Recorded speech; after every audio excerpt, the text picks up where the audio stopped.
फर्जी करेंसी के कारण प्रॉपर्टी बैंक से कैसे छुड़ाएं और वो कितने वर्ष लगते हैं?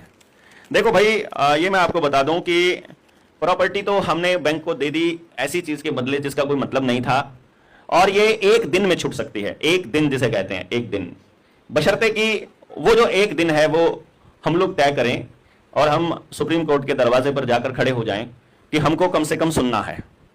मतलब हमें सुनना पड़ेगा, हमारी बात सुननी पड़ेगी। ये बात 2 आदमी 2000 आदमी अगर जाएंगे तो नहीं समझ में आती सुप्रीम कोर्ट को। कम से कम 10,000 आदमी जाकर के जब सुप्रीम कोर्ट को घेरेंगे ना, और चारों तरफ कोई आदमी ना निकल सकता, ना बाहर जा सकता, ना अंदर आ सकता, और उसके बाद हम ये बात बोलेंगे ना कि देश के साथ में धोखा हो रहा है, नकली करेंसी और नकली ब्याज के चक्कर में लोगों को फंसाया जा रहा है, और हम ये साबित करेंगे कि बैंकों ने जो लोन दिया है वो पूरा फ्रॉड है, उसके लिए हमारे को सबसे पहले सुना जाए, हमारी बात सुनी जाए। और एक एक तथ्य, यदि तथ्य गलत हुए तो हम फांसी पर चढ़ाने के लिए तैयार हैं, लेकिन यदि बैंकों ने ठगी कर रखी है तो इनको फांसी पर चढ़ाना है सुप्रीम कोर्ट ने। यहां तक इतना मजबूर करना पड़ेगा पब्लिक को। 1-2 सुनवाई जब होती है, उन सुनवाइयों पे हम लोगों को वहां पहुंचना पड़ेगा, और हम सुप्रीम कोर्ट को हिदायत देंगे, हम देंगे हिदायत।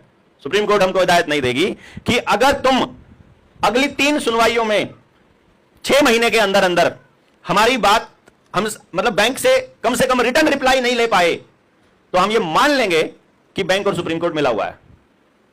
भाई, एक सुनवाई में हमने आरोप लगाया बैंक के ऊपर, अगली सुनवाई में जो है कोर्ट जो है वो बैंक से सवाल पूछ ले, नोटिस जारी करके भाई इनके सवालों के जवाब दे दो, और तीसरी सुनवाई में अगर जवाब नहीं आता है 3री तारीख में, तो भैया 6 महीने के अंदर अंदर हमको उसी दिन एनओसी जारी मान ली जाएगी।